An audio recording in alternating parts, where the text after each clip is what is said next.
انگار میبینیم هنوز اعتماد کامل به نوذر وجود نداره. من خودم یک ضحاکی هستم، من اینجا گیر افتادم.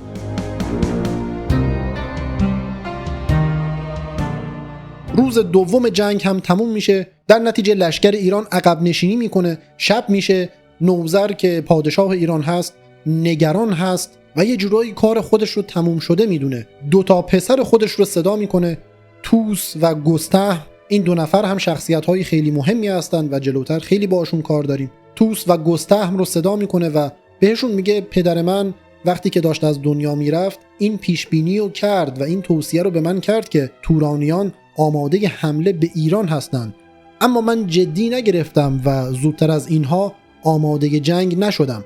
الان هم چه بخوایم چه نخوایم بازنده این جنگ هستیم و در حال نابودی هستیم. الان باید فکر بعد از شکست باشیم. بعد به 2 پسر خودش پیشنهاد میده که از اینجا برید و به سمت اصفهان حرکت کنید که حداقل از نژاد پادشاهی افرادی زنده بمونن و بعدش هم توصیه میکنه که این کار رو مخفیانه انجام بدید، نه تورانیان شما رو ببینن که تعقیبتون کنن و نه ایرانیان ببینن که روحیه‌شون از بین بره. گستهم و توس هم به همراه یک لشکر کوچیک شبانه به سمت اصفهان حرکت میکنن. روز سوم جنگ آغاز میشه. غلبه کامل با تورانیا هست. سپاه ایران تقریبا از بین میره. در نتیجه نوذر به همراه چند تا از پهلوانانش و اون لشکر کوچیک باقی مونده که داره توی یک قلعه پنهان میشن و یک جورایی محاصره میشن. افراسیاب متوجه میشه که توس و گستهم به سمت اصفهان رفتن. بارمان رو به دنبال اونها میفرسته که برو اونها رو تعقیب کن و اونها رو گیر بنداز. از اون طرف نوذر، قارن و چند پهلوان دیگه توی محاصره هستن. قارن به نوذر میگه بذار من به سمت اصفهان برم. افراسیاب فهمیده که توس به سمت اصفهان رفته، حتما کسی رو فرستاده تا اونها رو تعقیب کنه. بذار من هم دنبال توس و گستهم برم تا اگر دچار مشکل شدن به اونها کمک کنم. اما نوذر اجازه نمیده و میگه نه همینجا بمون، اونها خودشون پهلوانان بزرگی هستن و میتونن به سمت اصفهان برن. اما اینجا قارن به حرف نوذر گوش نمیده و شبانه و بدون اجازه از قلعه خارج میشه و به سمت اصفهان حرکت میکنه. انگار میبینیم هنوز اعتماد کامل به نوذر وجود نداره و پهلوانان ایران اون رو فاقد صلاحیت پادشاهی میدونن. برای همین قارن بدون اجازه پادشاه از قلعه خارج میشه، به سمت همون مسیری میره که توس و گستهم دارن حرکت میکنن و توی این مسیری که میرفته با بارمان روبرو میشه، در واقع با قاتل برادر خودش. سریع و غافلگیرانه با هم درگیر میشن و قارن بارمان رو میکشه. هم توس و گستهم رو حفظ میکنه و هم انتقام برادر خودش رو میگیره. صبح روز بعد نوذر متوجه میشه که قارن شبانه قلعه رو ترک کرده. بلافاصله اون هم از قلعه میاد بیرون، حالا یا از روی ترس یا از روی عصبانیت، و به محض اینکه از قلعه بیرون میاد افراسیاب اون رو اسیر میکنه و به این ترتیب پادشاه ایران و پهلوانانی که همراهش بودن همه اسیر لشکر تورانیان میشن. حالا اینجا خود افراسیاب هم متوجه میشه که قارن شبانه از قلعه حرکت کرده و به همون مسیری رفته که توس و گستهم رفتن. نگران میشه و حالا ویسه رو میفرسته به دنبال اونها. یعنی الان یک تعقیب و گریز 4گانه داریم. اول توس و گستهم رفتن، بعد بارمان به دنبال اونها رفت، بعد قارن به دنبال بارمان رفت و حالا ویسه به دنبال قارن میره. ویسه توی مسیر جنازه پسر خودش رو میبینه و میفهمه که بارمان با قارن روبرو شده و کشته شده. یک جورایی روحیه خودش رو از دست میده، اما مسیر خودش رو ادامه میده تا به هر حال به قارن میرسه.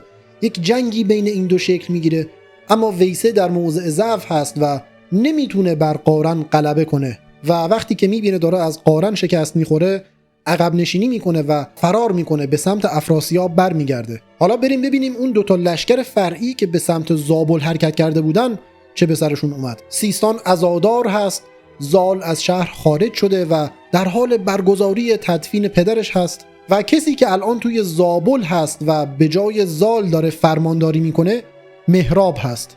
به مهراب خبر میرسه که 2 لشکر از تورانیان دارن به سمت زابل حرکت میکنن. مهراب هم سریع یک نامه‌ای برای اونها مینویسه و میگه اتفاقا خیلی خوشحال شدم که شما دارید میایید. من خودم یک ضحاکی هستم، من اینجا گیر افتادم. من به خاطر اینکه جون خودم رو حفظ کنم با اینها ازدواج و وصلت کردم و اتفاقا چقدر خوشحال هستم که شما دارید میایید و قرار هست زال و خاندانش توی دردسر بیفتن.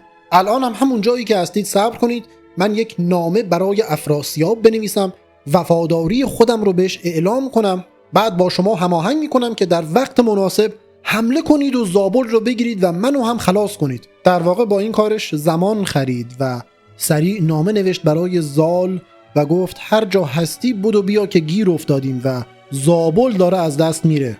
زال هم خودشو با سرعت به مهراب میرسونه، جویای احوال میشه و وقتی که متوجه میشه اون لشکر تورانیان یک جایی متوقف شدن و منتظر هستن، خودش رو شبانه به اقامتگاه اونها میرسونه و 3 تیر بزرگ به اون اقامتگاه پرتاب میکنه.